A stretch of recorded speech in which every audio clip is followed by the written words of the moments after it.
Assalamualaikum warahmatullahi wabarakatuh.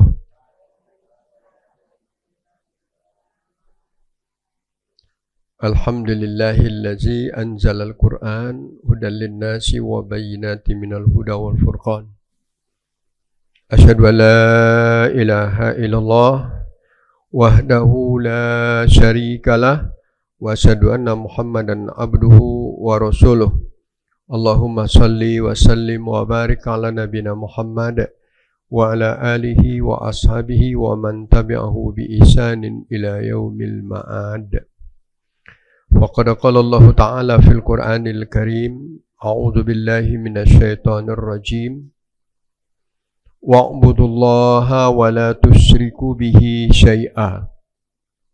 Wa bil walidaini ihsana.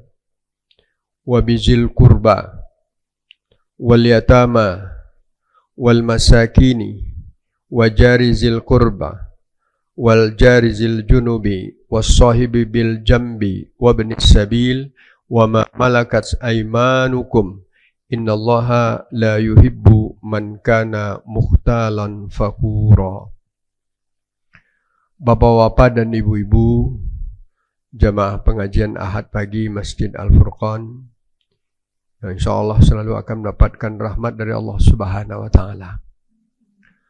Pertama-tama tentu kita tetap banyak bersyukur dan memuji kepada Allah bahwa Allah tidak pernah memutuskan rahmatnya kepada kita sehingga sampai saat ini kita berada dalam keadaan sehat, kuat dan sempat hadir ke majelis Ahad ini. Dan juga kita berselawat kepada Nabi kita Muhammad Sallallahu Alaihi Wasallam, karena beliaulah yang menyampaikan risalah ajaran agama kita ini untuk menyelamatkan umat manusia dari kesesatan, dari kegelapan menuju keislaman dan keselamatan insyaallah dunia dan akhirat. Bapak dan Ibu sekalian, kajian tafsir kita pada hari ini hanya satu ayat, surat apa? Ayat surat An-Nisa ayat 36 tadi sudah kita beritahu, ayat 36, dan tadi juga sudah saya bacakan ayatnya ya. Untuk selanjutnya saya akan terjemahkan dulu kalau Bapak dan Ibu ada yang megang Al-Quran. Bismillahirrahmanirrahim. Wa'budullaha, hendaklah kamu menyembah dan beribadah kepada Allah ya. Wala tusyriku bihi syai'a, jangan persekutukan dia sedikit pun. Wabil walidaini ihsana, dan dengan kedua orang tua hendaklah Anda berlaku baik. Wabizil qurba, dan juga kepada keluarga dekat. Wal yatama, dan kepada anak yatim. Wal masakin, dan orang-orang miskin. Wajarizil qurba, wal jarizil qurba, dan tetangga dekat. Wal jarizil junubi, tetangga samping atau agak jauh. Wassahibu bil jambi, dan teman dekat.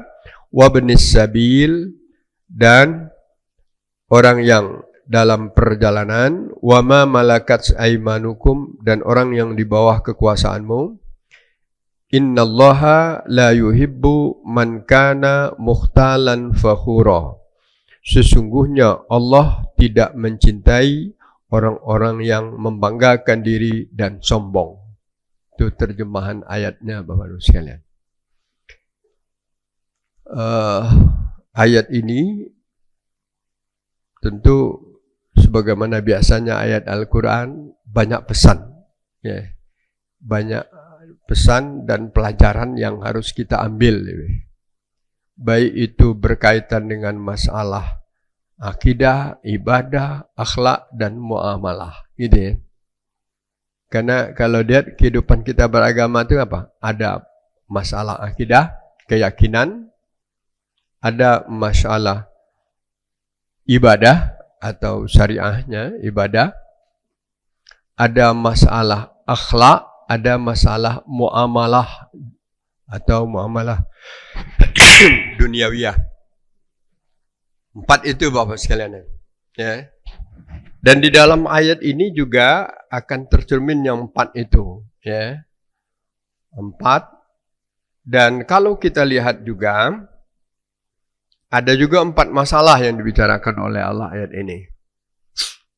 Yang pertama, kewajiban menyembah dan beribadah kepada Allah.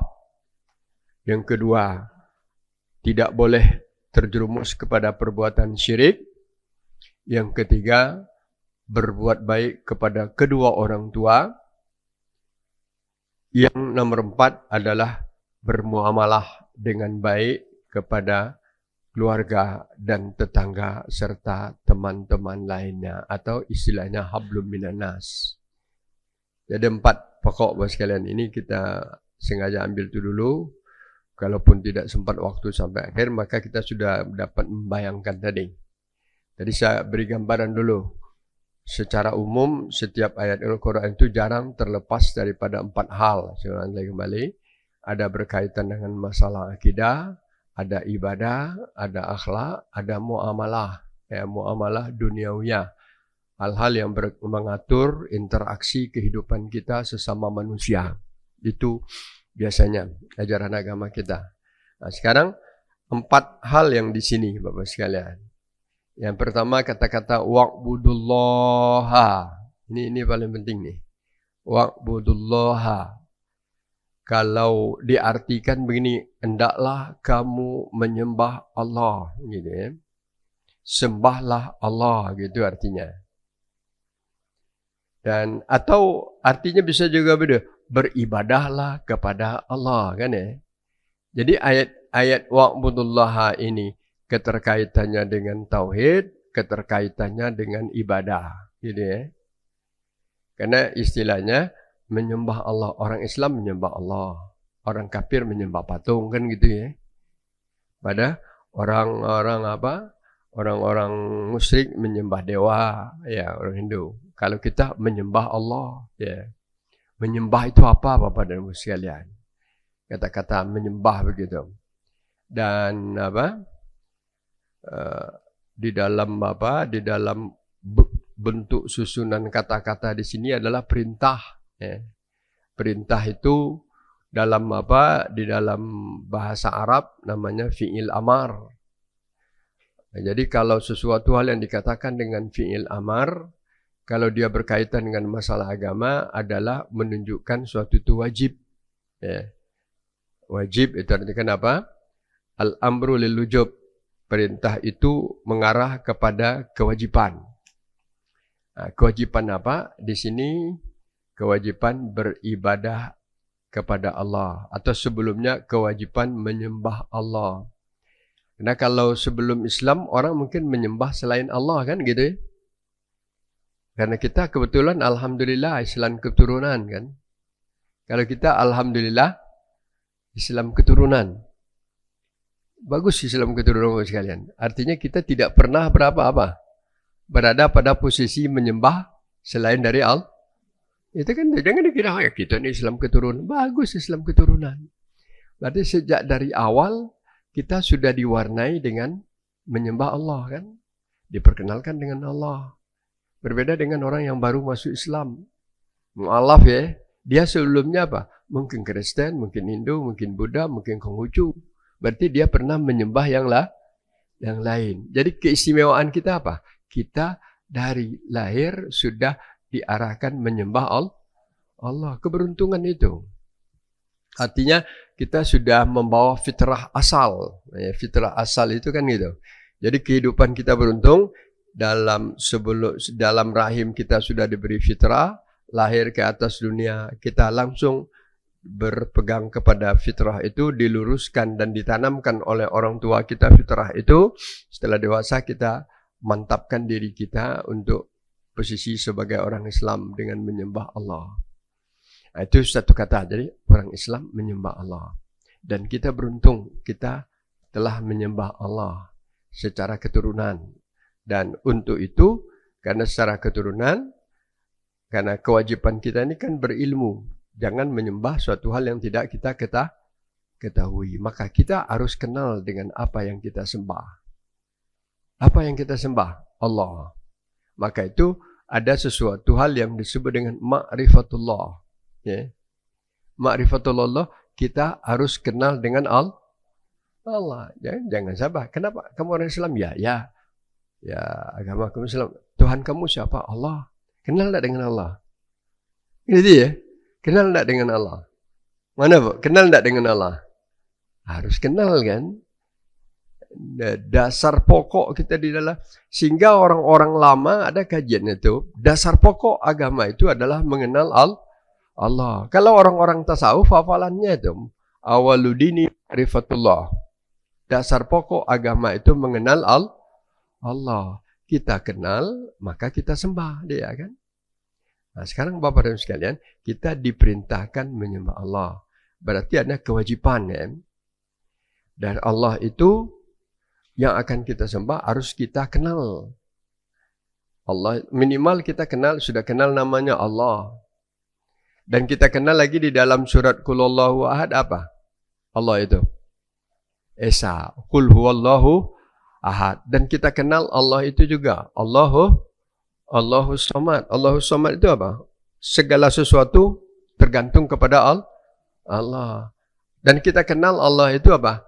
Lam yalid wa lam yulad. Tidak punya anak, tidak punya apa tadi? Tidak punya dan tidak diperanakan. Dan kita kenal Allah itu juga dia tidak bisa serupa dengan apapun. Kan itu, kenal ya? Jadi minimal kita kenal Allah, Qul Huwallahu Ahad. Gitu ya. Qul Huwallahu Ahad, Allahus Samad, lam yalid wa lam yulad. Itu kan ayat ikhlas itu, murni mengenal Allah kan. Jadi dasar kena sembahlah Allah. Berarti Allah yang Anda sembah ini harus Anda kenal. Kalau Anda melakukan sesuatu yang tidak dikenal, lah sama pula dengan orang apa? Orang kafir. Orang kafir itu kan tidak kenal. Pokoknya dia nyembah patung, sudah kan? Kalau kita harus kenal dengan Allah. Kita kenal. Nah, maka di dalam tauhid mengenal Allah itu ada berkaitan dengan rububiyahnya, ya. Ada yang berkaitan dengan uluhiyahnya, ada yang berkaitan dengan asma wa sifatnya. Kita kenal secara rububiyahnya, Rabb. Apa rububiyahnya itu? Kita kenal Allah itu adalah Maha Pencipta segala sesuatu. Gitu ya. Nah, kalau lebih khusus lagi, Allah telah menciptakan aku. Atau ucapan kita apa? Sebetulnya Bapak dan Ibu-ibu mengucapkan Alhamdulillahirrabbilalamin. Itu ucapan kenal dengan Allah itu kan? Yang sebenarnya Alhamdulillahirrabbilalamin. Surat Al-Fatihah Alhamdulillahirrabbilalamin. Kenapa itu ucapan kenal dengan Allah? Segala puji untuk Allah. Allah itu siapa? Rabb. Allah itu Rabb. Secara ringkasnya diartikan itu Tuhan. Ya. Tetapi apa? Dikembalikan kepada bahasa Rabb itu adalah Al-Khaliq. Allah itu adalah yang mencipta. Al-Khaliq. Kemudian Al-Mudabbir, yang mengatur. Ya. Dan dia juga yang memberi. Dan dia juga yang menguasai. Dan dia juga harus yang memiliki. Jadi kita kenal Allah pencipta kita. Kita kenal Allah mengatur hidup kita. Dialah yang yuhyi wa yumit. Siapa itu? Allah, kan? Kan ada bahan zikir kita. La ilaha illallah. Itu tauhid ya. Kalau la ilaha illallah wahdahu la syarikalah. Allah itu bagaimana? Lahul mulku. Penguasa semua kerajaan. Walahul hamdu. Dan penguasa segala hal yang pujian. Pemilik segala pujian. Kemudian apa Allah itu? Yuhyi wa yumit. Dia hidupkan kita, dia matikan kita. Kalau kita baca itu berarti kita kenal dengan Allah kan? Itu sih, kenapa kita Allah? Maka kita kata Alhamdulillah. Ya, Alhamdulillah saya sehat, masih hidup kan? Jadi jangan, jadi wa'budullah, kita sembah Allah karena kita kenal dengan Allah gitu ya. Jangan tak kenal dengan Allah. Bagaimana cara kenal dengan Allah? Yang lebih aman, ya, yang lebih aman kenal Allah dengan Al-Quran. Ya, ya, jadi sekalian, Kalau apanya? Kalau secara teorinya gini, bagaimana kita suatu saat kita bicara ma'rifatullah, mengenal Allah Bapak sekalian ya. Tapi karena rentetan ayat ini belum ada yang sana, kita singgung sedikit aja. 4 langkah kita mengenal Allah. Yang pertama, memang secara fitrah kita sudah ada modal dasar. Ya. Atau apa fitrah itu? Modal dasar ciptaan afsal ya. Apa modal dasar? Panjang kajiannya Bapak sekalian ya. Sebelum manusia ini lahir ke atas dunia, ya, di waktu dia positif jadi seorang manusia dengan terjadinya pembuahan, ya, maaf ibu ya, kan terjadinya pembuahan dalam rahim ibu sebelum hamil. Kalau pembuahan itu ketemunya sel mani laki-laki dan indung telur perempuan dalam rahim, gitu ya. Itu kan pernah diingatkan kepada kita. Iz akhadha rabbuka min bani adam min zuhurihim zurriyatahum wa ashadahum alastu bi rabbikum qalu bala syahidna. Ya. Ingat waktu Tuhanmu mengambil dari tulang punggungmu.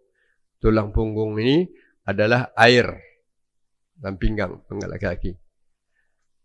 Kalau ayat lain mengatakan min ma'in dafiq, air yang terpancar. Maaf ibu-ibu Bapak sekalian, ayat Al-Quran tidak apa-apa ya. Karena kita sudah dewasa semua. Min ma'in dafiq yakhruju min bainis sulbi wat taraib. Air yang terpancar waktu seorang suami istri berhubungan suami istri, keluar mani minas sulbi. Dan kebetulan keluar pula indung telur dari minat taraib. Dan ketemu dia salah satunya dan positif jadi manusia. Gitu ya. Itulah asal Musa. Jadi ada konsep dalam Al-Quran itu Bapak Musa ya. Nah, setelah itu dengan benda yang sangat kecil itu Allah berkata, Allah minta syahadat kepada kita. Wa ashadahum itu minta syahadat artinya kan? Kan bersahadat kita. Kita sah jadi orang Islam itu kapan? Sebetulnya kita sudah bersahadat sebelum lahir. Semua manusia sebelum lahir ke atas ini sudah bersahadat. Sahadatnya apa? Waktu diminta pertanggungjawab, hei kamu nanti kalau lahir, kamu akan jadi manusia. Wa ashadahum, dia minta Allah minta, qala, apa minta persia? Qala, alastu bi rabbikum? Saya ini ngaku tak kamu, saya Tuhanmu? Kata Allah ya. Ngaku tak kamu, itulah artinya. Ngaku tak kamu, saya Tuhanmu? Semua kita, termasuk Firaun, termasuk Abu Lahab, ya, termasuk Netanyahu, termasuk jarak apa siapa sekarang ni? Barak apa? Yang jahat itu, yang mana? Yang Amerika itu? Bram ya. Bram itu termasuk itu. Bersaksi sebetulnya dia di waktu dalam rahim itu sudah bersahadat.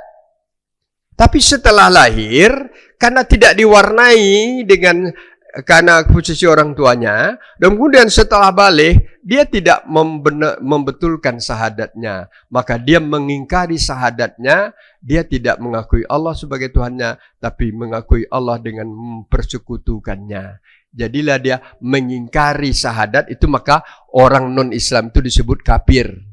Tahu ya? Orang Islam itu disebut kafir kenapa? Ngingkari. Apa yang diingkarinya? Sahadatnya asal. Sahadatnya asal apa? Allah Tuhanku, kan gitu. Jadi semua manusia sudah bersahadat Allah Tuhanku. Lahir ke atas dunia, ada yang bersahadat dengan benar, dia meluruskan itu, maka dia jadi orang Islam. Ada yang tidak meluruskannya, maka dia jadi kafir. Kafir jadi Hindu, kafir jadi Buddha, kafir jadi Konghucu, kafir jadi Kristen, kafir jadi Yahudi. Duanya manusia ini Bapak Ibu sekalian. Jadi kembali kita masalah tadi. Jadi kata-kata wa'budullah ini luar biasa ini tafsirannya ini. Jadi sembahlah Allah. Bagaimana kita menyembah Allah kalau tidak kenal dengan Allah? Bagaimana cara mengenal Allah? Kita kenal Allah. Pertama, memang sudah dasarnya kita kenal dengan Allah. Karena kita dari awal sudah bersahadat untuk itu. Sebelum lahir. Kemudian dia diarahkan oleh ibu kita. Maka itu namanya fitrah, Bapak Sekalian. Jadi sahadat pertama itu namanya fitrah. Apa? Fitrah. Fitrah itu fondasi penciptaan dasar diciptakan oleh Allah bahwa kita mengakui Allah sebagai Tuhan kita. Tapi setelah lahir lebih banyak setannya ya. Lebih banyak apanya? Setannya. Dan lebih kuat hawa nafsunya, maka dia lari daripada syahadat tadi. Kafirlah dia. Maka dia sudah mengingkari untuk alat mengenal Allah yang pertama. Yang kedua, mengenal Allah itu dengan apa? Ayatillah. Ayat Allah. Apa ayat Allah? Al-Quran. Qul huwallahu ahad, Allahus samad. Atau dikatakan wallazi khalaqakum, dia menciptakan kamu, ya. Summa sawwakum, kemudian menyempurnakan kamu. Kan ayat Allah itu kan? Itu tolong baca bosian surah Al-Baqarah ayat 21-22. Ya, hampir sama dengan ini arahnya nih. Ya ayuhan nasu ubudu rabbakumul ladzi khalaqakum walladzina min qablikum la'allakum tattaqun. Kan sini wa'budullah juga kan? Di sana panggilan ya ayuhan nas, wahai manusia. Wa'budullah, sembahlah Allah. Wa'budullah kan? Ini wa'budullah sama juga kan? Bagaimana caranya kamu untuk bisa mengenal Allah yang harus kamu coba kamu pikirkan, allazi khalaqakum, yang menciptakan kamu. Diciptakannya kamu. Saya ini diciptakan Allah ya. Oh, saya kan dilahirkan ibu saya. Iya, dilahirkan ibu kamu itu perantara aja. Kan itu ya. Ibu bapakmu perantara, tapi yang menciptakan ibu bapakmu tidak bisa menciptakan kamu. Cuma dia dijadikan sarana untuk melanjutkan kehidupan manusia. Allazi khalaqakum. Kemudian apa? Bukan kamu aja, orang-orang sebelumnya juga ciptakan Allah. Kalau kamu fikir, kamu akan menjadi orang bertakwa. Tidak percaya juga, disuruh kita berfikir. Ini ayatillah kauniyah apa? Jadi ayat kauniyah, ayatillah Al-Qur'aniyah, ayat Al-Quran. Kemudian di dalam ayat Al-Quran itu juga ayatil kauniyah. Ayatil kauniyah itu fenomena alam, hal-hal yang terjadi di alam ini yang kita rasakan. Coba lihat ayat 22-nya.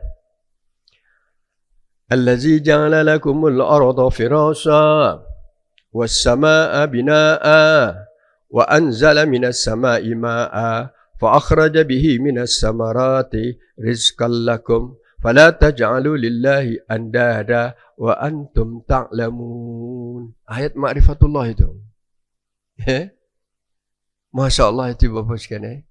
Setelah kamu suruh beribadah, Allah itu siapa? Ja'ala lakumul arda firasha. Dijadikannya bumi ini hamparan. Ya. Firas itu tikar ini. Firas bahasa Arabnya. Tapi maksudnya dijadikannya bumi ini hamparan. Hamparan bukan berarti datar. Tapi karena saking luasnya, dia tidak terasa dia bulat. Maka dia kata, karena manusia berpikirnya dengan secara dia hampar. Sudah kita hidup di atas bumi. Bukan itu aja. Dijadikannya firas, dilengkapinya. Apa dilengkapinya? Allazi ja'ala lakum al-firas was-samaa'a. Sama itu apa? Ada yang di atas kita. Di atas kita langit. Langit itu apa? Ma fauqana. Apa yang ada di atas kita? Bukan warna biru, bukan. Tapi yang di atas kita langit.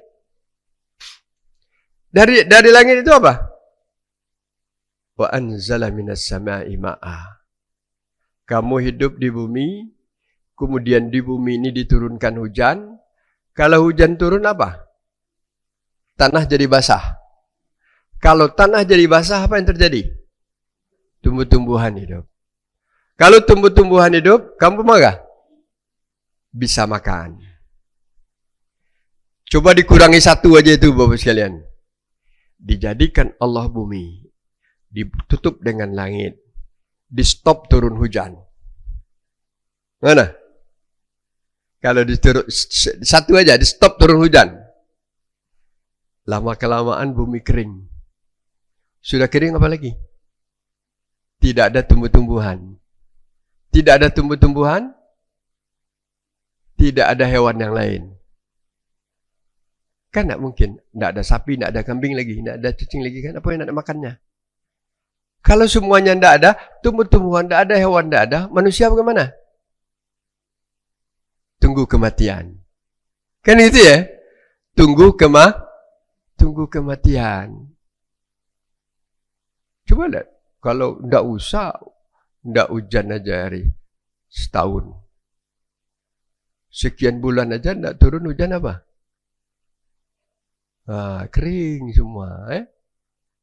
Coba bayangkan itu. Jadi, wa'budullah itu sembahlah Allah. Allah bukan saja nyuruh, tapi juga memberikan kepada kamu cara-cara kamu untuk mengenalnya. Itulah Al-Quran. Janganlah aku firaq. Kemudian anzal wa ja'ala wasama abina wa anzal minas sama, keluar turunkan air. Setelah keluar air apa?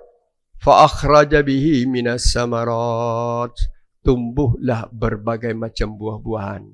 Padi berbuah, jagung berbuah, gandum berbuah, mangga berbuah, salak berbuah, kurma berbuah kan?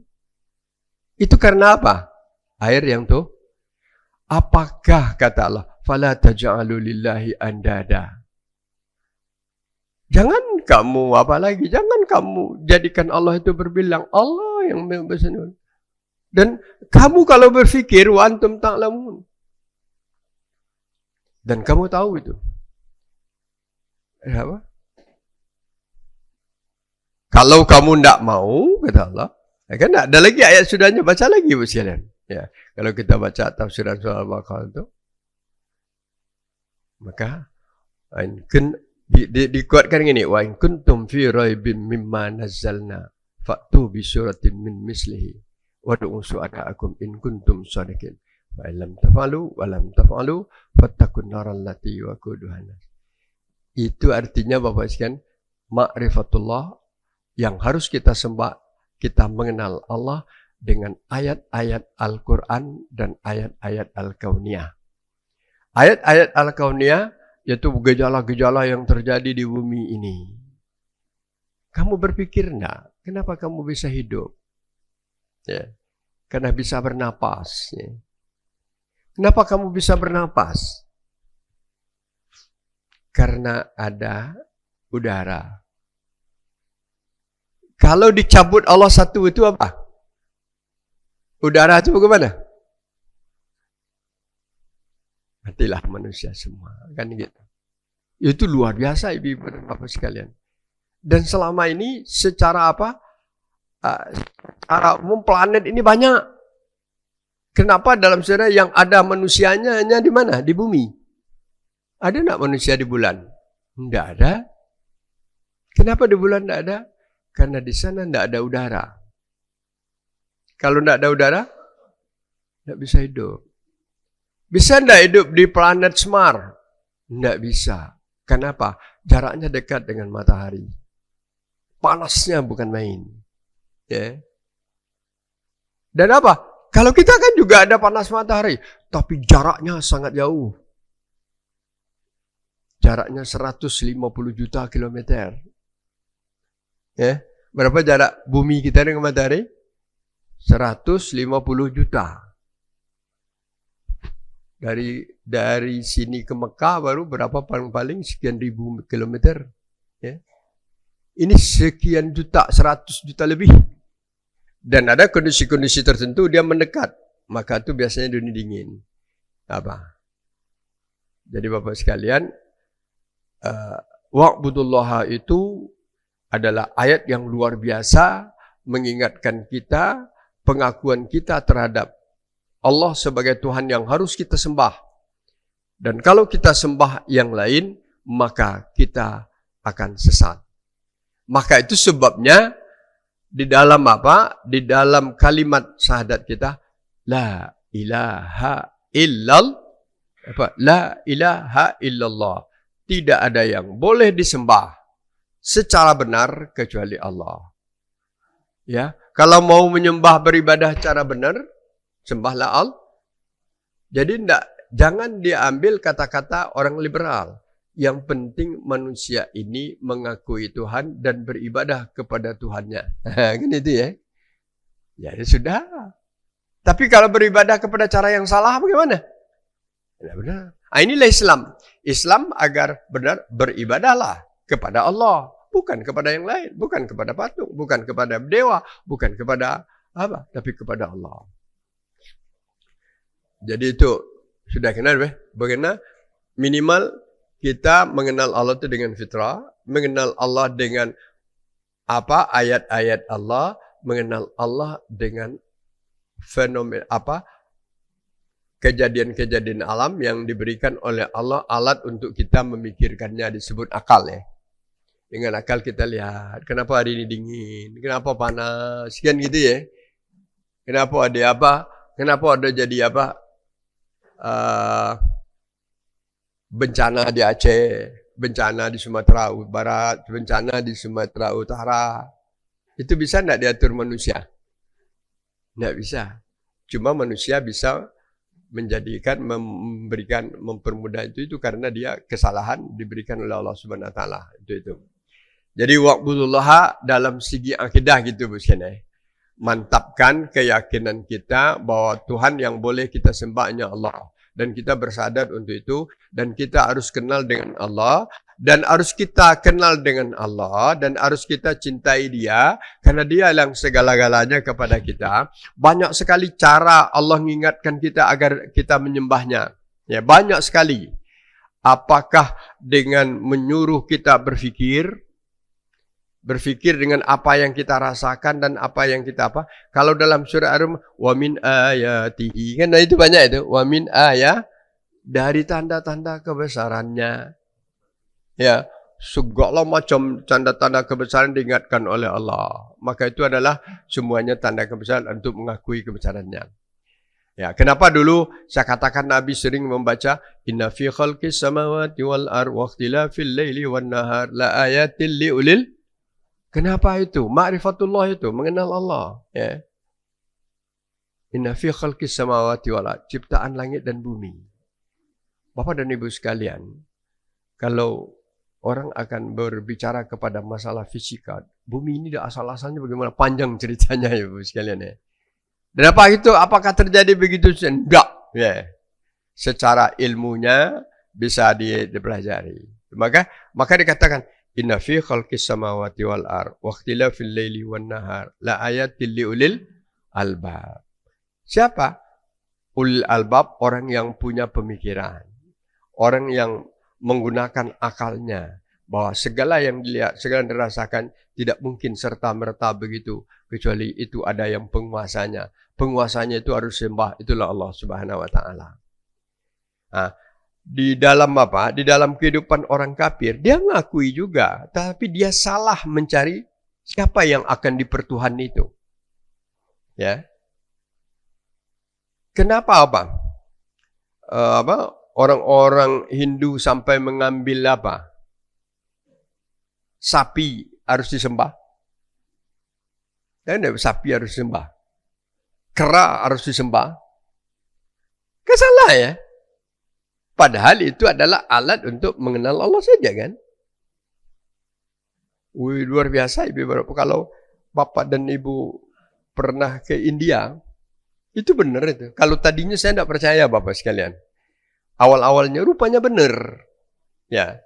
Waktu saya kuliah di Arab itu dulu kan di bawah tahun 80-an pesawat langsung ke Jeddah itu belum ada dari Jakarta. Kalau nak ke Jeddah, ke Mekah, ke Arab Saudi itu dari sini naik ke Singapura, dari Singapura naik ke Karachi atau naik ke Bombay atau naik ke New Delhi. Dari sini nunggu gak 2 hari 3 hari nyambung. Oh itu berapa kali Bapak sekalian. Ya, karena waktu kuliah dia dapat dia balik terus. Nah, itu kita ketemu memang sapi itu berjalan begitu aja. Saya ndak habis pikir sekali jalan ke bagian ngomong sapi itu diciumnya sampai ke pantatnya ke bawah Bapak sih. Luar biasa. Karena itu kalau kita dimakan kan. Maka itu umat Islam di India dan Hindu jarang ikut hidup damai. Karena dia menyembahnya apa? Kalau umat Islam hanya menyembah Allah, mereka bisa menyembah dewa-dewa. Bukan sapi yang dewa yang ada di sapi itu. Kan orang Sipon itu menyembah dewa dia. Bukan sapinya, dewanya ada. Ada, segalanya ada dewa. Maka dia hormati. Maka kalau kita lihat di kuil-kuil itu, segala patung itu macam-macam. Ya. Itu dalam segi akidah. Kemudian wa'budullaha itu kalau tadinya mengakui Allah sebagai Tuhan yang harus disembah, bagaimana tidak? Kita harus melaksanakan secara uluhiyahnya. Uluhiyah itu harus kita bukan sekadar mengakui dia saja, tapi kita harus tunduk kepadanya. Tunduk kepadanya itu namanya beribadah, kan itu ya. Jadi kalau wa'budullah itu kan ibadah. Kita beribadah secara pengamalan gitu ya. Jadi kalau ibadah itu ada ibadah itu akidah, ada ibadah itu syariah gitu ya. Maka itu sebabnya ada orang memahami agama itu akidah dan syariah. Apa bedanya? Akidah hal berkaitan dengan keyakinan, syariah berkaitan dengan pengamalan. Di saat kita berkata wa'budullaha, dia dua-duanya. Hal yang berkaitan dengan apa? Keyakinan, akidah. Hal di dalam segi pengamalannya dia jadi syariah. Bagaimana syariatnya? Maka kita harus melaksanakan ibadah. Maka kalau kita kembali ayatnya gini. Az-Zariyat. Wa ma khalaqtul jinna wal insa illa liya'buduni. Aku tidak ciptakan jin dan manusia kecuali beribadah. Beribadah secara syariah dan beribadahnya juga berkaitan dengan akidah. Beribadah secara syariah kita lakukan karena kita cinta kepada Nabi. Kalau karena kita cinta kepada Allah, kata Allah, kalau kamu cinta kepada Allah, beribadahlah kepadaku dengan apa yang disampaikan oleh utusanku. Khuzu wa ma atakumur rasul fakhuzuhu wa ma nahakumun anhu fantahu. Apa yang diajarkan oleh Rasulku, itulah yang kamu ambil. Kalau dilarang oleh Rasulku Muhammad, itulah yang kamu tinggalkan. Maka secara penerapan syariah ibadahnya itu harus kita ambil dari apa? Nabi kita Muhammad Sallallahu Alaihi Wasallam. Nabi sudah contohkan semua. Kalau perintahnya dalam Al-Quran, perintah beribadah, perintah sholat. Perintah sholat dalam Al-Quran kan? Aqimis sholat, kamu harus mendirikan sholat. Liduluki samsi ila ghasakil lail wa Quran al-fajr. Hafizu ala sholawat, perjadilah sholat. Bagaimana cara sholat? Warka'u wasjudu, rukuk dan sujud. Bagaimana prakteknya? Maka kata Allah, Kul in kuntum tuhibbunallaha, kalau memang kamu cinta kepada Allah yang kamu sembah, kan itu ya. Ayat Ali Imran 31, kalau memang kamu cinta kepada Allah, Kul in kuntum fattabi'uni, ikuti aku. Kata Allah kepada Nabi Muhammad, Muhammad, sampaikan kepada kaummu itu, kamu memang cinta tidak kepada Allah? Kalau cinta kepada Allah berarti beribadah ya. Kalau kamu mau beribadah kepada Allah, ikuti aku, kata Nabi. Maka di dalam beribadah itu kita ittiba kepada Nabi. Maka itu kata-kata ittiba itu. Ittiba itu apa? Ngikut. Kalau saya tanya ibu saya, kenapa ibu bapak sholat ngadap kiblat? Kenapa? Karena ngikut Nabi. Kan itu cara mana? Kenapa bapak dan sholat di dalam mulai sholat itu dengan mengungkapkan takbir dan mengangkat tangan sampai bahu dan telinga? Allahu Akbar. Ada tidak dalam Al-Quran? Tidak ada. Tidak ada dalam Al-Quran kan? Yang ada dalam Al-Quran, Aqimis sholat. Ya. Hafizu ala sholawat. Atau kalau perbuatannya warka'u wasjudu, rukuklah dan sujudlah, itu aja. Kalau begitu apa? Bagaimana caranya? Fattabi'u, ikut aku. Maka Nabi contohkan kalau kamu solat, sallu kama ra'aitumuni usalli. Kamu solat sebagaimana aku solat. Dan dilihat bagaimana Nabi mengajarkan solat. Karena Rasulullah sallallahu alaihi wasallam iza kabbara. Iza salat. Iza kabbara Allahu akbar, rafa'a yadain hazul mankibain. Dia mengangkat kedua tangan sejajar dengan bahu. Di dalam riwayat lain hazul uzunain. Maka ada yang memahami keduanya jajar bahu sejajar. Kenapa solat itu ibadah seperti itu? Karena itu yang dicontohkan oleh Nabi. Summa wada'a yadul yumna 'alal yusra fawqa rusgi 'alas sadri. Semuanya lengkap. Jadi dia letakkan tangan kanan di atas tangan kiri di di pergelangan ini di atas dada. Ya. Nah, di atas dada ini dada. Maka kenapa lakukan itu? Kalau ibadah-ibadah lain kamu tidak pergi haji, tidak tahu? Yang ada haji dalam Al-Quran itu atimul hajja wal umrata lillah walillahi 'alan nasi hajjul bait, bagi kewajiban kepada Allah mengerjakan haji ke Baitullah. Tapi hajinya bagaimana? Khuzu anni manasikakum. Kalau kamu mau pergi haji, ambil manasiknya dari saya.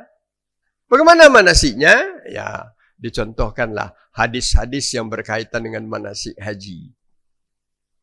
Nah, itu jadi wa'budullah, kita wajib menyembah, beribadah kepada Allah, dan ibadah kepada berarti harus dengan ikhlas. Dan caranya bagaimana? Tentu kita beribadah sebagai contoh yang telah diperlihatkan oleh Rasulullah. Semua tidak pergi haji, tidak apa. Maka sekarang ada lagi ibadah menyembah Allah. Karena semua kehidupan kita ini harus bernilai ibadah kepada Allah. Maka dipahamilah di dalam Al-Quran dan hadis itu ada ibadah itu yang disebut dengan mahdoh, khasah. Ibadah mahdoh itu apa? Nilainya semata-mata ibadah gitu deh. Kita sholat itu semata-mata ibadah. Kita puasa semata-mata ibadah, walaupun ada hikmah lain masalah ya. Itu ibadahnya mahdoh. Ibadah mahdoh itu apa? Sesuai dengan apa yang telah diberi contoh oleh Rasulullah. Nah, sekarang apa? Padahal kita dituntut beribadah ini, semua kehidupan kita adalah nilai ibadah. Maka dikatakan oleh Allah, agar perbuatan kita juga bernilai ibadah sesuai dengan wa'budullaha itu, maka kamu harus format hidup kamu sesuai dengan kehendak Allah. Gitu aja. Format hidup sesuai dengan kehendak Allah. Bagaimana format dengan kehendak Allah? Maka itulah dikatakan oleh Ibnu Taimiyah di dalam memberikan pengertian ibadah secara ammah. Ammah itu ibadah secara umum. Ibadah secara umum itu sesuatu hal yang kelihatannya duniawiyah, tapi di sana ada makna ibadahnya, gitu ya. Seperti kita, seperti sekarang ini, pengajian, apa? Tidak ibadah khasah, tidak ibadah mahdoh, tetapi ibadahnya ammah. Bagaimana cara pengajian? Mungkin bisa seperti ini, mungkin bisa belajar satu persatu, mungkin bisa membaca, mungkin bisa mendengar. Itu maka caranya tidak satu, maka dia tidak akan apa seperti yang ibadah mahdoh. Kalau ibadah mahdoh tidak boleh dirubah. Apa yang diperlihatkan Rasulullah itu yang dikerjakan. Tidak usah dirubah, tidak usah ditambah, tidak usah dikurangi. Boleh tidak salat subuh ditambah jadi 4 rakaat, waktunya masih bersemangat? Tidak boleh kan? Karena contohnya sudah 2. Capeknya salat, sudahlah capek bekerja, salat zuhur kenapa 4 rakaat? Sunatnya pula 2 rakaat, sunatnya pula 8 rakaat. Bahkan 10 rakaat. Nah, beratnya kan? Jangan ada dirubah baik, tukaran baik. Salat zuhurnya 2 rakaat, salat subuhnya 4 rakaat. Boleh tak? Kan sama rakaatnya dah. Tidak boleh. Karena dia sudah mahdoh. Karena dia sudah contohnya begitu, Bapak dan Ibu sekalian. Ya. Tapi kenapa? Rahasianya luar biasa. Jadi, wa'budullaha, sembahlah Allah. Bisa dia dengan makna ibadah secara syariah, secara pengamalan adalah ibadah yang kita lakukan sesuai dengan contoh Rasulullah SAW. Kalau dia pekerjaan kesibukan duniawiyah kita, agar dia termasuk kata-kata ibadah itu, maka kata Ibnu Taimiyah bahwa lakukanlah sesuatu itu, dia akan tergolong begini. Ismun jami' likulli ma yuhibbullah wa yardahu min qaulin au fi'lin zahir au batin.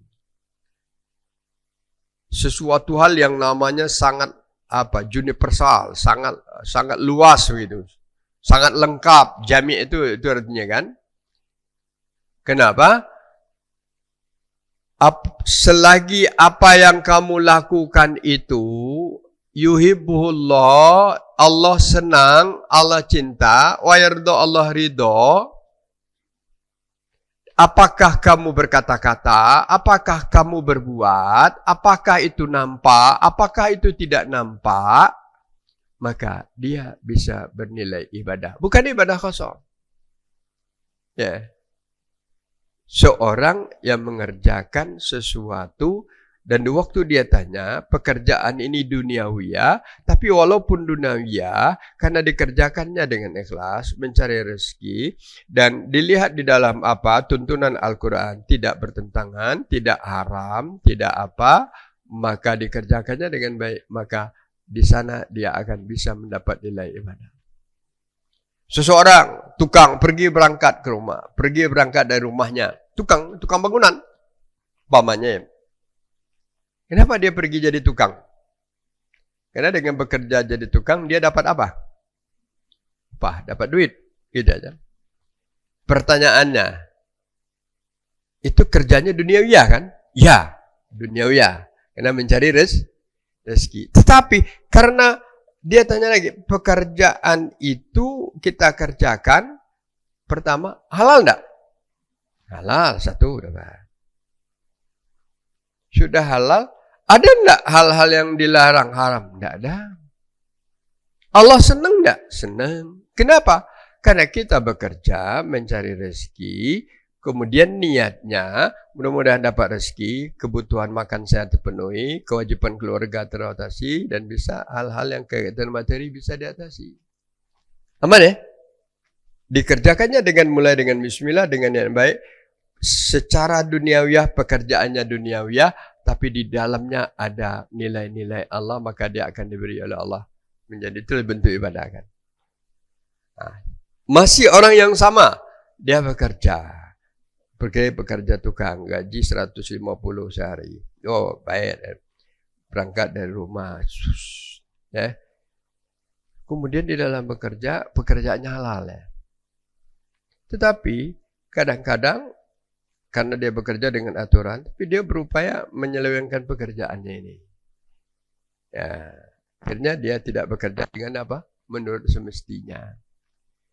Kemudian dia dengan harapan, ya, mulai dapat. Alhamdulillah dapat gaji 150, 20, 35 beli rokok, boleh makan, 50 untuk naik, 50 beli nomor. Ada enggak yang seperti itu? Apa jadinya ibu sekalian? Iya, jadi kan? Susah. Maka itu dikatakan oleh Allah. Maka itu kita, Ibnu Taimiyah, formatlah hidup kamu. Itu menjadi wa'budullah kan, itu intinya. Format itu. Dan ini sekarang banyak sekarang. Ya. Kerja gitu kan. Ya, macam-macam. Dapat kerja. No, ada apa? Judol, ada judol ya. Gaji yang dapat ni digunakannya untuk judol. Judol itu apa? Judi online. Bagaimana? Maka jadi malah jadi dosa jadinya. Nah itu maka ayat ini luar biasa pentingnya. Wa'budullah. Ya. Jadi segala bentuk kegiatan kita kembalikan dengan wa'budullah. Ya.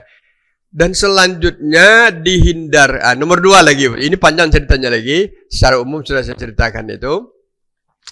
Karena 4 intinya tadi kan. Nomor 2-nya. Wala tusyriku bihi syai'a.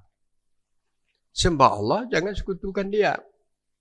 Kenapa? Sesuai dengan ikrar kamu. Allahu had, Allahu samad, lam yalid, walam yakul lahu kufuwan ahad. Wahdahu la syarikalah. Sesuai dengan zikir kamu. La ilaha illallah. Wahdahu la syarikalah. Lahul mulku. Jangan sekutukan dia.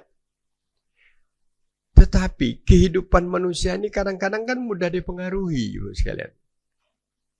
Maka hal-hal yang berkaitan dengan mempersekutukan Allah ini bukan hanya karena kita menganggap Allah itu dua. Itu jelas itu.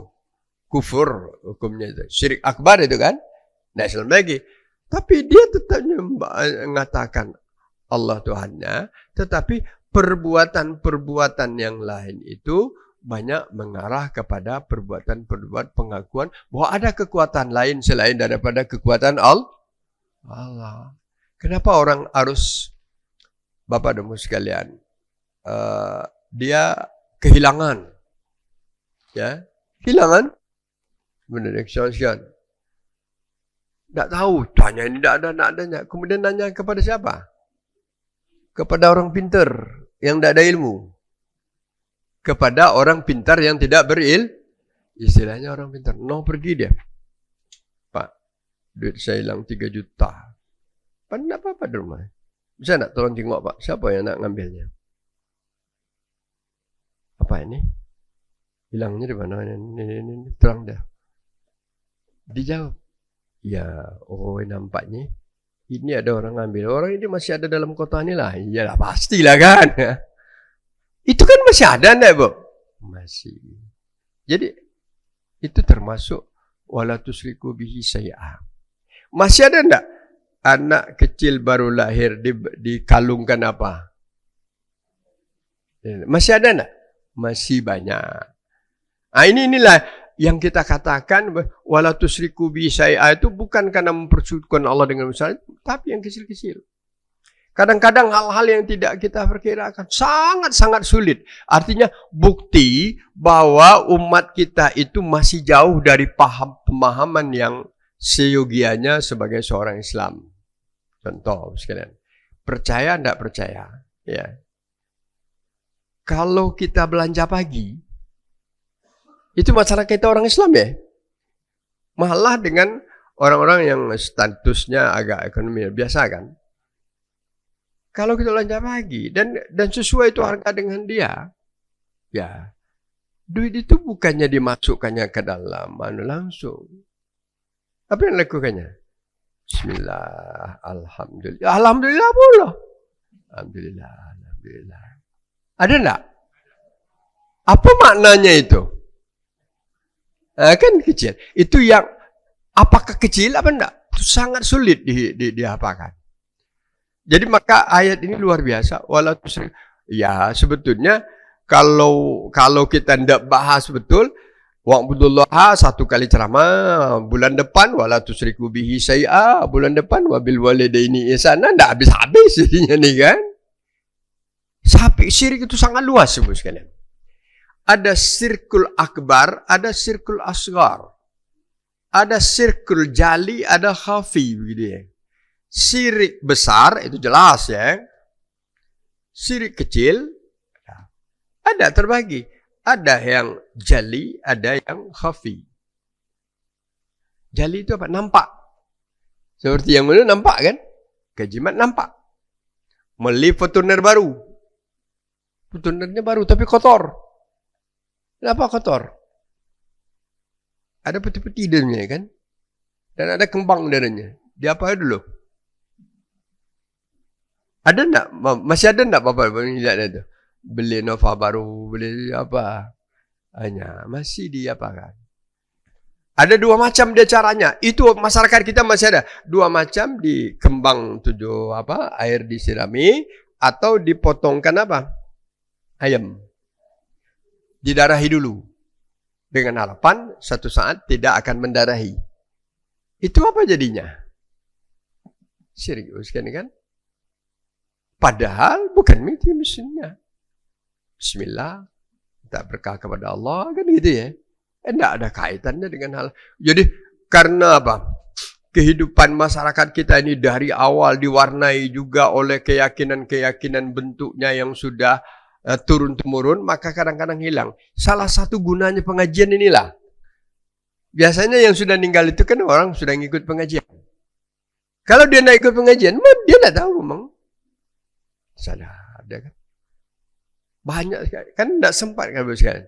Dan untuk pengajian ini kan tidak ada tuntutan wajibnya. Silakan kan. Sebahagian besar umat kita tidak mengikuti kajian.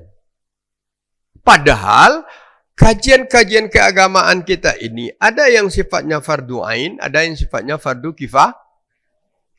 Kalau fardu ain aja tidak beres, bagaimana? Tidak beres fardu ain. Cara salat dia tidak tahu bagaimana, kan? Ya sekadar ikut. Dan itu luar biasa, kan? Karena juga kadang-kadang apa? Ya, kalau diapakan? Kalau di zaman Belanda dulu, itu orang Islam itu ada 3 kemungkinan. Islam abangan, Islam santri, Islam priai. Ya. Mana Islam abangan? Karena dia diapakan? Pokoknya agamanya Islam itu aja kan. Agama Islam, ditanya rukun Islam, tak tahu deh.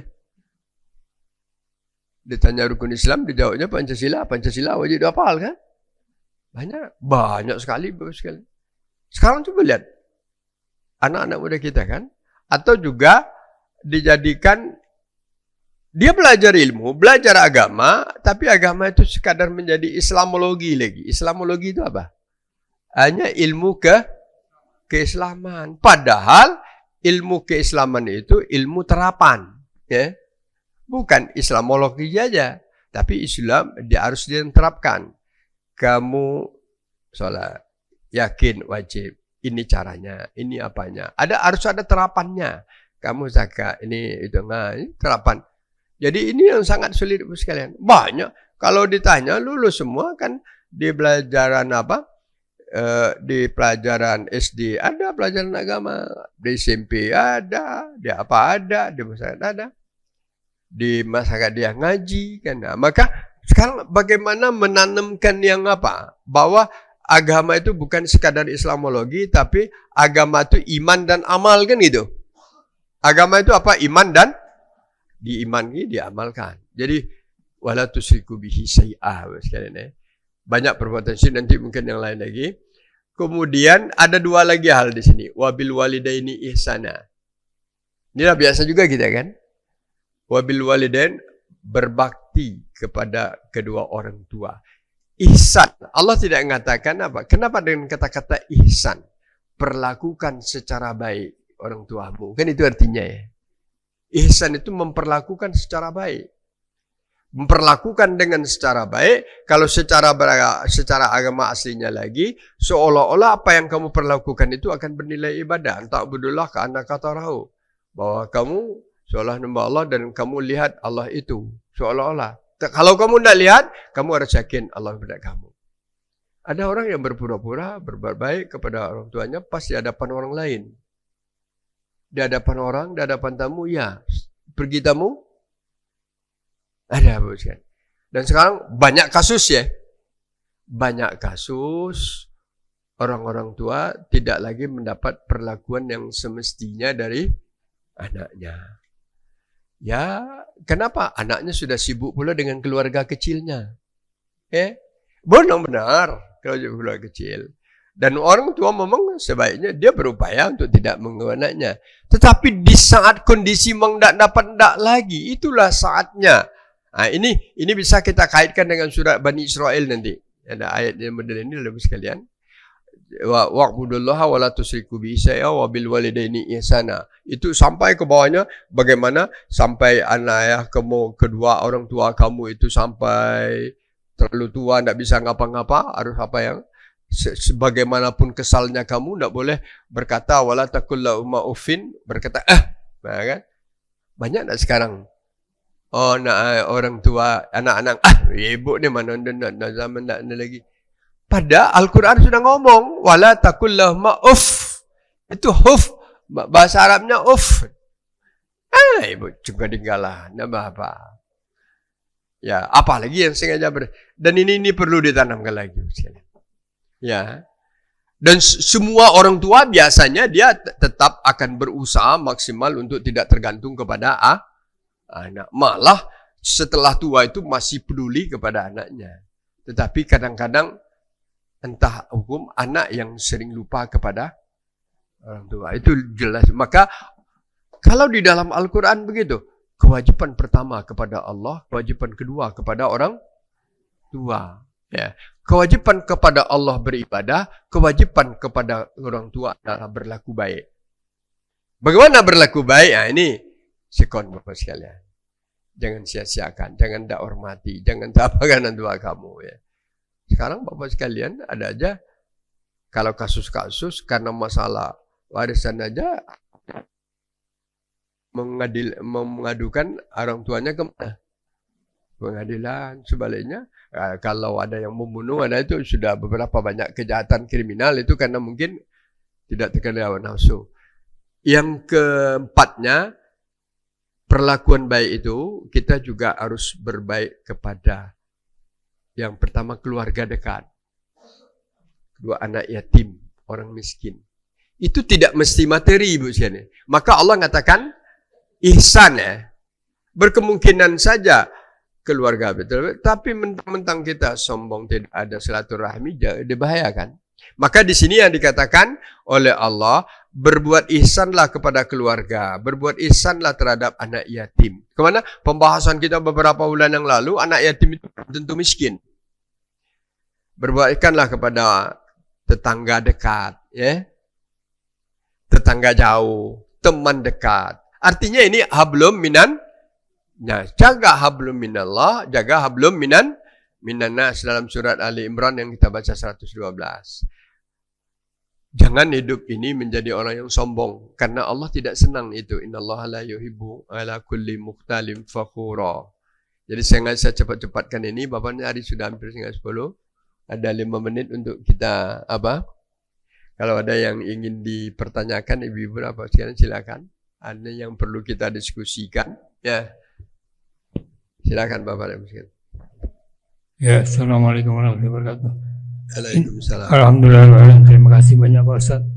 Ini mengenai syirik ini. Ya. Ini sulit sekali dikatakanlah menghilangkan itu, Pak Ustaz. Ya. Padahal di mana-mana hampir setiap masjid namanya mushola segala macam kan ada yang berbicara mengenai agama ini.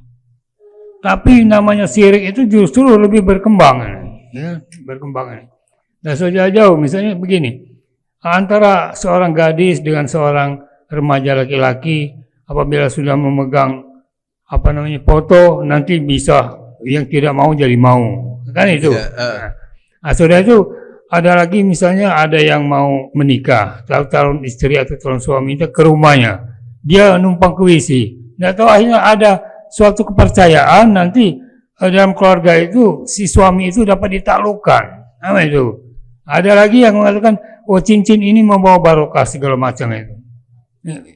Artinya semuanya itu membawa suatu kekuatan magis. Padahal kita ini pengajian banyak segala macam banyak. Bahkan saya mengatakan, kalau kita ini merubah sikap diri kita masing-masing, dalam satu dasawarsa Indonesia ini akan bagus kalau kembali.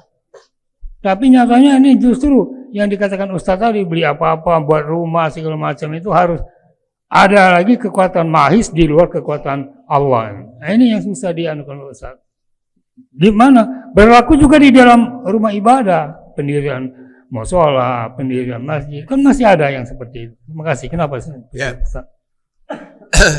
Kenapa Bapak sekalian? Inilah yang dikatakan syirik ini sudah merupakan penyakit dasar ya, karena ada di mana-mana dan sudah mudah terjadi pada diri manusia. Nah, datang Islam, sebetulnya Islam itu menghilangkan itu, membersihkan itu, ya, membersihkan hal-hal yang itu.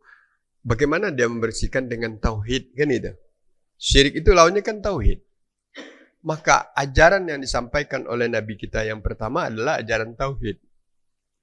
Kalau tauhidnya sudah benar, dia hati-hati.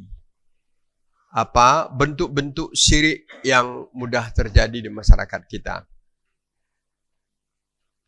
Bentuk-bentuk syirik yang sifatnya ada di tengah-tengah kehidupan masyarakat itu TBC, Boskan. Okay. Itu apa yang dikatakan TBC. TBC itu apa? Bukan tuberkulosis, Bapak.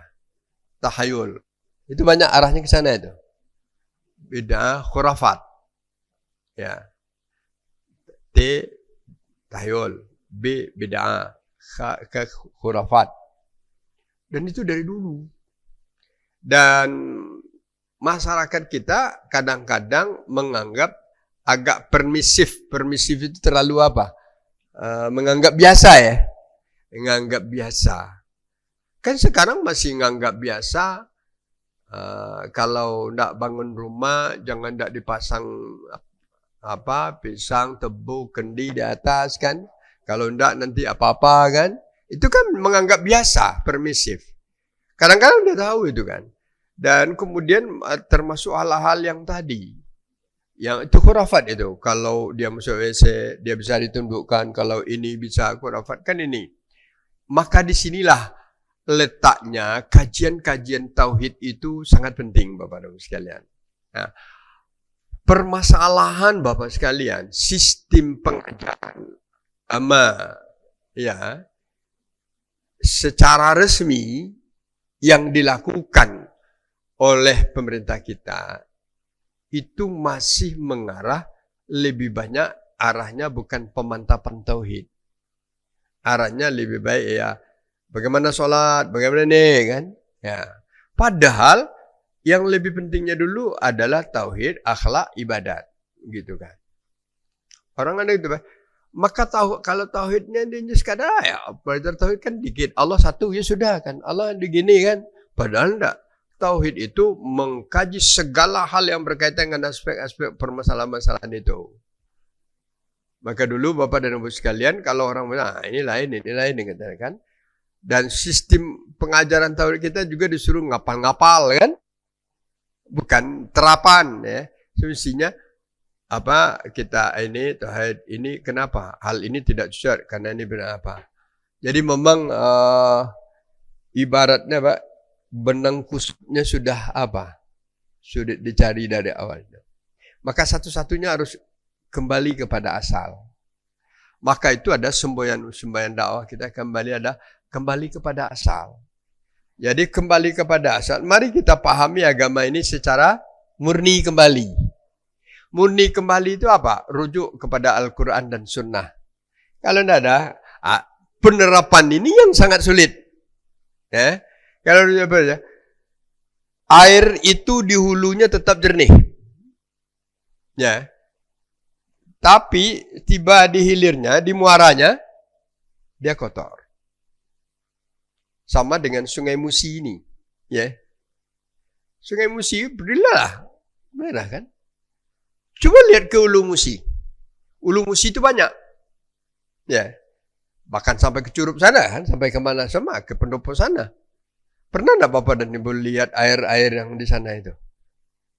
Saya juga karena sudah pernah ke Ulu Musi, sudah ke sana, Masya Allah. Sudah jernih kan, lebih jernih daripada, itu contoh ya. Juga pernah ke Morodowo, lebih sungai Komering itu asalnya kan dia kotor. Tapi coba lihat ke hulunya. Bersih. Nah, Islam itu mestinya begitu juga. Kita kembalikan Islam ini kepada apa? Ya, hal-hal yang sudah terjadi memang tidak bisa dirubah seperti apa? Seperti membalikkan telapak tangan. Karena apa? Karena kita tidak bisa melaksanakan sistem dakwah ini dengan sistem pemerintahan. Ya gitu ya. Dakwah ini masih sistem apa? Swastaan gitu ya. Karena pemerintah hanya sekadar menjembatani kewajiban beragama gitu kan. Nah, dan agamanya juga macam-macam. Kalau diterapkan secara sistem keagamaan, ada instruksi. Kan tidak bisa sekarang. Tidak boleh melakukan ini. Nah itu boleh. Sedikit aja perda yang berbau syariah sudah dibatalkan oleh Menteri Dalam Negeri. Karena negara kita tidak negara Islam ya. Jadi Bapak sekalian, jadi dengan demikian memang segala sesuatu itu memang perlu apa? kembali kepada asal dulu, kemudian hal-hal yang tidak apa dimantapkan tauhid yang lain. Kan sebetulnya gini, kenapa ada ayat wa ma atakumur rasul fakhuzuhu wa ma nahakum anhu fantahu. Kalau itu datang dari Rasul, ambil. Karena lah, ya ini sudah tinggalkan. Jadi itu yang sulit Bapak dan Ibu sekalian. Ada yang berkaitan dengan budaya kita yang sudah melekat, ada yang adat, ada yang menganggap itu masalah biasa, dan tambah lagi kajian masalah ini kurang-kurang menyerap, gitu kan? Jadi kembali kita, maka perlu kita tetap, maka Muhammad bin Wahab itu kan mengingatkan gini, wal asri innal insana lafi khusrin illal ladzina amanu wa amilus solihat wa tawassaw bil haq wa tawassaw bis sabr. Ini menggambarkan 4 hal yang melekat dalam kehidupan kita, tidak boleh kita lepas sebagai seorang muslim. Pertama, harus berilmu. Orang Islam beramal, jangan tidak berilmu. Kalau tidak berilmu, kita ikut-ikutan taklid jadinya. Jadi berilmu itu tidak akan dapat tanpa belajar, kan? Al-ilmu bita'allum, kata orang Arab. Belajar. Ta'allum itu bagaimana? Bisa dengan simaan, mendengar, kan? Bisa dengan kitaban, bisa dengan soal bertanya. Bisa dengan qiraatan, bisa membaca. Jadi kalau dikaitkan ini, buku agama jarang dibaca, dengar ceramah lah sangat sulit, belajar secara online juga tidak ada, kan? Kapan? Lah ada simaan, kalau kajian pengajian ini kan simak, mendengar nih. Ya, mendengar ini, ya mudah-mudahan 100, ingat 1, 2, 5, tidak yakin saya Bapak sekalian. Kalau simak ini ngajarkan 100, dapat 10 lah bagus, kan? Nah, kan? Kan simak, mendengar, sifatnya dengar. Karena otak kita tidak otak apa, tidak otak seperti otak AP. Otak flash disk, kan, apa yang masuk kan ditangkapnya, kan, tak ada kurang dia, kan. Otak kita ini kan mudah ingat, mudah lupa, kan, gitu. Jadi yang penting itu, maka kata-katanya, kenapa majlis alim fazakir, banyak ngingatkan, kan, gitu. Maka disebutkan kewajiban pertama belajar, berilmu, ilmu membawa beriman, kemudian beramal. Nah, jadi kalau kita kaitkan gini, dalam Al-Quran itu beramal dulu atau berilmu dulu? Nah, berilmu, kan, ini yang jadi masalah. Sekarang orang beramal tanpa ilmu. Jadi setiap Al-Quran iman dulu baru amal. Iman itu tidak mungkin tanpa ilmu. Jadi ilmu, iman, amal. Kemudian baru apa? Kemudian baru nyampaikan tawassaw bil haq, tawassaw bis. Ya, kita sampaikan, oh yang benar ini, yang ini tidak benar, cuman tidak benar. Ini tawassaw, saling, semuanya mengingatkan. Kemudian memang kembali terakhir kita watawassaw bis sabr. Kita tetap sabar. Saya rasa ibu-ibu Bapak sekalian lah lewat 9:30 ya. Kita cukup sini dulu. Saya banyak mohon maaf. Saya akhiri dengan wabillahi. Assalamualaikum warahmatullahi wabarakatuh.